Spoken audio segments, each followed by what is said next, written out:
여러분 안녕하세요. 저는 임희영 목사입니다. 웨스트우드 연합감리교회를 섬기고 있고요. 여러분들과 함께 이 새벽 시간을 하나님께 올려드릴 수 있어서 참 감사합니다. 우리 다 같이 찬양 함께 부르시면서 우리의 마음을 하나님께 올려드리겠습니다.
기도하겠습니다. 하나님 감사합니다. 오늘도 하나님께서 하나님의 자녀들을 사랑하시고 오늘 이렇게 시간을 구별하여 장소를 구별하여 하나님께 예배할 수 있게 하신 감사합니다. 오늘 우리의 예배를 받아주시고 우리의 묵상을 받아주셔서 하나님의 영광을 위해 오늘 하루 우리의 삶이 쓰임받을 수 있게 하옵소서. 오늘 하나님 앞에 이 모든 시간들 올려드립니다. 또한 우리의 간구하는 기도 또한 올려드립니다. 우리의 기도를 들어주옵소서. 예수님의 이름으로 기도드립니다. 아멘. 잠언 13장 말씀 우리가 함께 묵상하는 날입니다. 이 잠언 13장 말씀은 여러분 읽어보시면 아시겠지만 느껴보실 수도 있겠지만 12장과 이렇게 크게 차이가 없는 것처럼 보입니다. 그래서 같은 얘기 또 하는 거 아닌가 싶은, 성경을 읽을 때 그렇게 반복되는 부분들이 비슷하게 연결되는 부분들이 있으면 사실 좀 지루함을 느끼게 되는데 약간의 차이가 있으니 제가 그 부분을 조금 이따가 좀 나누도록 하겠습니다. 제가 어제 우리 성도님들에게 또 이 새벽 예배를 드리시는 분들에게 약간 오해가 될 만한 이야기를 한 것 같다는 생각이 들었습니다. 어제 제가 제 아내와 이 말씀을 함께 들으면서 있었는데 제 아내가 자기 말이 그렇게 잔소리처럼 들렸냐, 듣기 싫었냐 이제 이렇게 물어보더라고요. 가만히 생각해 보니까 저한테 대표적으로 잔소리를 할 법한 분이 제 아내 아니겠습니까? 제 상전인 아내님 아니겠습니까? 그래서 이게 사실 잔소리라고 하는 것, 그리고 훈계, 이거를 구분하는 게 참 쉽지 않겠다. 어제는 제가 훈계와 잔소리, 훈계는 좋은 거고 잔소리는 조금 부정적인 것처럼 이야기를 했는데, 사실 엄밀히 말하면 잔소리도 사랑이 있어야 하는 게 아닐까라는 생각이 드는 거죠. 그것을 받아들일 수만 있다면, 받아들이는 사람이 잘만 받아들일 수 있다면 좋은 것 아닌가라는 생각이 되죠. 있는 그대로 다 받아들일 수는 없겠죠. 잘 취사 선택해서 받을 것 받고, 상황적인 것, 시대적인 것을 고려해야 되겠죠. 예컨대 물론 뭐 모두가 그러진 않겠습니다만, 나이가 있으신 분들이 살아오신 인생의 경험과 배고픈 시절에 그 배고픔을 직접적으로 경험했었던 우리 부모님 세대들, 할아버지 할머니 세대들이 살아오신 인생의 경험과 그 노하우들은 오늘 이 시대에 핸드폰을 가지고 살아온 세대들, AI와 앞으로 일상을 보낼 사람들의 삶은 확실히 다릅니다. 그래서 어찌 보면 이런 세대적인 차이로 인해서 갈등도 생길 수 있고, 잔소리의 이야기도 깊어질 수 있습니다. 한편으로 이렇게 생각해 주면 좋을 것 같아요. 나이가 많건 나이가 적건, 나이가 많으신 분들은 나이 어린 어린아이들, 청소년들, 청년들이 나름의 인생을 살아가면서 겪어온 그 인생의 무게를 무시하지 않는 것, 이런 마음가짐도 사실 굉장히 중요한 것 같아요. 이런 마음가짐으로 우리의 자녀들과 손자 손녀들에게 가까이 나아간다면, 반대로 우리의 어른들의 잔소리도 훈계로 들으며 좋은 방향으로 우리의 자녀들이 이야기를 들어가지 않을까 생각을 합니다. 예, 오해하지 마십시오. 저도 제 아내가 하는 얘기를 굉장히 좋은 이야기로 듣고 배울 것 배우고 그런답니다. 우리 성도님들 오해 없으시기를 바랍니다. 그리고 우리 성도님들이 이야기해 주시는 이야기들이 모두 저에게 참 소중하게 잘 듣고, 제가 하나님의 나라와 하나님의 일들을 위해서, 복음 증거를 위해서 애쓰고 또 힘내고 있다는 것을 또 말씀드리고 싶습니다. 오늘 잠언 13장의 이야기는 여전히 어제와 비슷하게 우리의 매일 하는 말, 그리고 우리가 애쓰고 수고해서 얻게 되는 재물들, 그리고 우리를 성장 성숙시키는 태도에 대한 이야기를 담고 있습니다.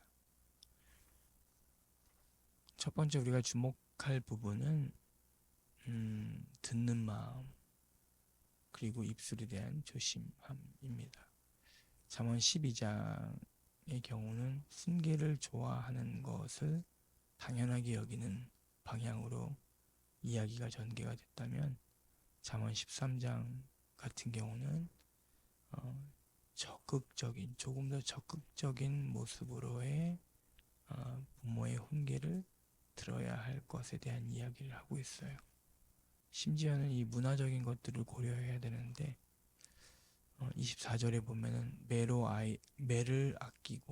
매를 아껴서 아이를 때리지 않으면 그 아이를 미워하는 것이다 라고 이야기가 되어 있습니다.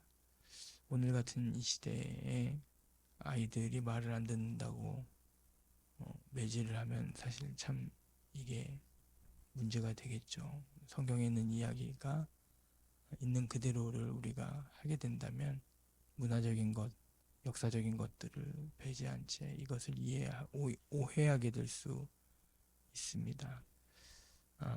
아비의 훈계는 때리는 것이 아니고 그 사랑하는 마음으로 자녀에게 훈계를 하고 그 자녀가 변화된 삶을 살기를 바라는 거죠. 그러므로 이 이야기를 부모들이 또 아비들이 이야기를 할 때는 나의 부족함을 인정하고 듣는 마음가짐에 있다는 것을 강조를 하고 싶습니다. 3절 말씀에 보면 입을 지키는 자는 자기의 생명을 보존하나 입술을 크게 벌리는 자에게는 멸망이 오느니라. 이 말을 가급적이면 조심하는 것이 좋다, 중요하다라고 말씀드릴 수 있겠습니다. 우리의 말이 우리를 살리고 우리의 공동체를 살리는 생명의 샘물이 될지 우리를 가두는 그물이 될지는 우리가 얼마만큼 말을 조심하느냐에 따라 달려 있습니다.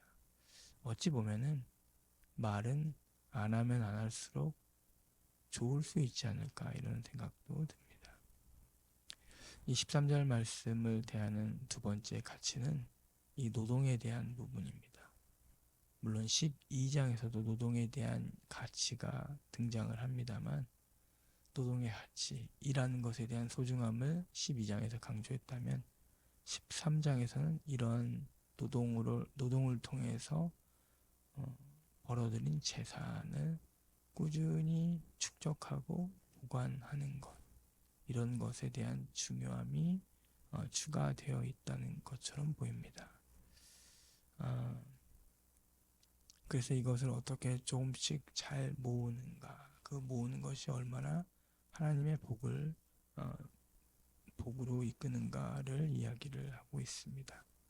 반면에 이런 이야기도 있습니다. 13장 8절에 보면은 의인은 재물로 생명을 구하기도 하지만 악인은 그 재물 때문에 오히려 협박과 재앙을 부르기도 한다.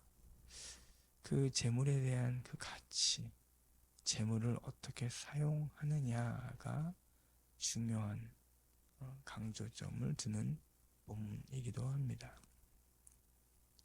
이 세 번째 잠언 13장의 이 특징은 12장과는 약간 다른 조금 더 구체적인 부분이 들어가 있습니다. 12장에서도 이 관계에 대한 강조를 하고 있는데 12장에서는 우리 인간과의 관계뿐만이 아니라 생태적인 자비, 가축들과의 어떤 부분들도 강조를 하죠. 그러나 13장 같은 경우는 인간들을 대상으로 하는 특정 관계를 강조를 합니다. 예컨대 이런 거죠. 20절 말씀에 보면 지혜로운 자와 동행하면 지혜를 얻고 미련한 자와 사귀면 해를 받느니라.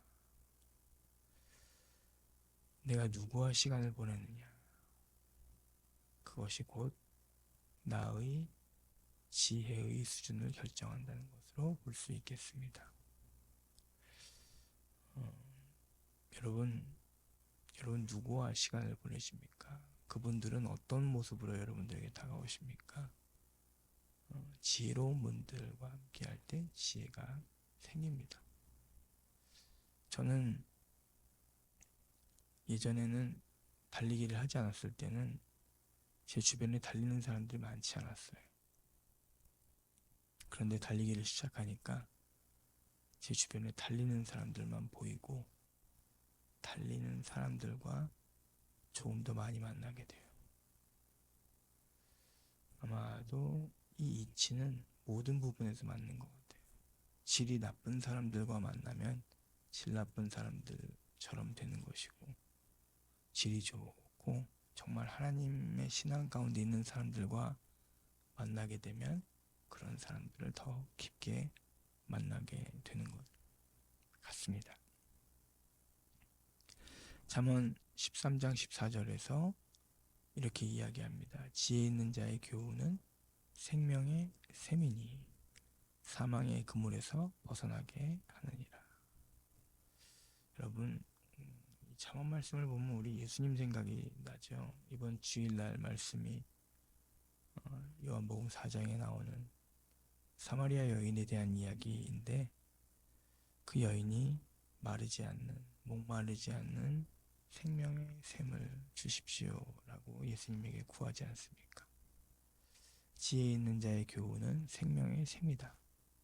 사망의 그물에서 벗어나게 한다. 여러분들과 저의 이 땅에서 살아가면서 하나님을 의지하면서 하나님의 교훈의 교훈을, 지혜의 지혜를 더한 삶을 살아갈 때, 앞서가신 예수 그리스도의 그 삶을 우리가 따를 때 우리뿐만이 아니라 사망의 그물 가운데 잡힌 이들을 이기고 극복하게 한다는 것을 말씀드리고 싶습니다. 오늘 잠언 13장 말씀 읽으면서 우리의 일상의 지혜 가운데 하나님을 더욱 의지하고 하나님의 사랑을 더욱더 드러내는 여러분과 제가 될 수 있기를 바랍니다.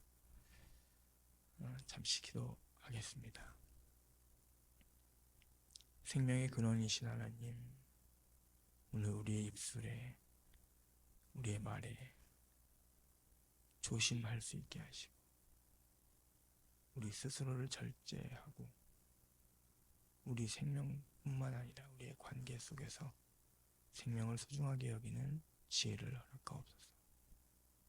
우리에게 이기적인 욕망을 내려놓게 하시고 내 손으로 정직하게 성실하게 벌어들인 이 가치를 소중하게 여기게 하옵소서.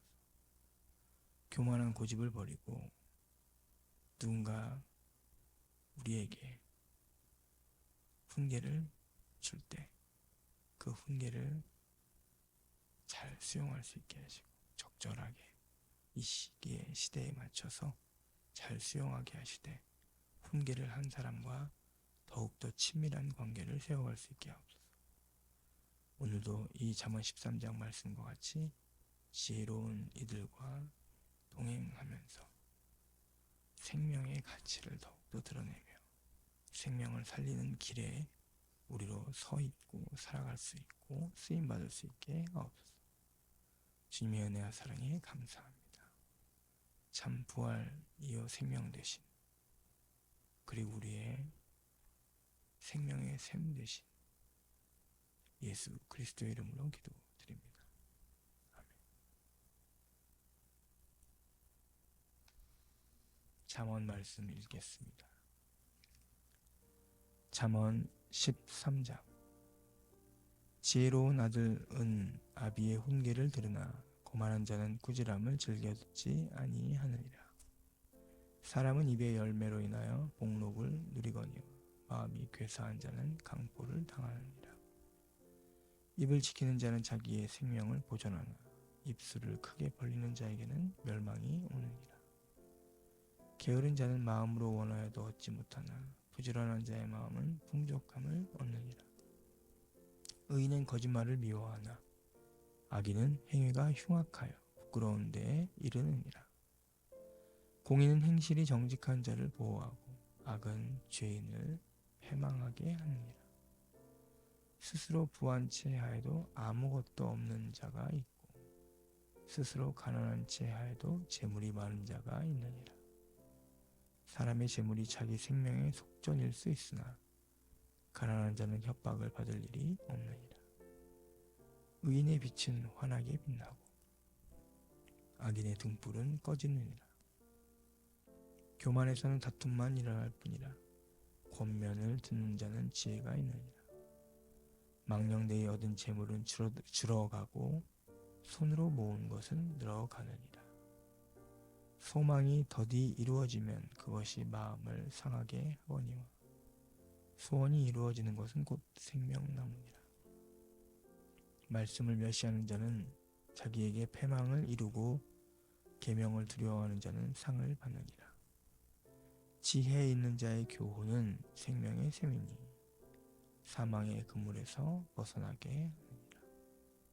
선한 지혜는 은혜를 베푸나 사악한 자의 길은 험하니라. 무릇 슬기로운 자는 지식으로 행하거니와 미련한 자는 자기의 미련한 것을 나타내느니라. 악한 사자는 재앙에 빠져도 충성된 사신은 양약이 되느니라. 훈계를 저버리는 자에게는 궁핍과 수욕이 이르거니와 경계를 받는 자는 존영을 받느니라. 소원을 성취하면 마음에 달아도 미련한 자는 악에서 떠나기를 싫어하느니라. 지혜로운 자와 동행하면 지혜를 얻고 미련한 자와 사귀면 해를 받느니라. 재앙은 죄인을 따르고 선한 보응은 의인에게 이르느니라. 선인은 그 산업을 자자손손에게 끼쳐도 죄인의 재물은 의인을 위하여 쌓이느니라. 가난한 자는 밭을 경작함으로 양식이 많아지거니와 불의로 말미암아 가산을 탕진하는 자가 있느니라. 매를 아끼는 자는 그의 자식을 미워함이라. 자식을 사랑하는 자는 근실히 징계하느니라. 의인은 포식하여도 악인의 배는 줄이느니라. 아멘. 오늘도 하나님의 평강과 은총과 사랑이 여러분들과 함께 하시기를 기도합니다. 다 함께 기도하며 하나님 앞에 나아가겠습니다.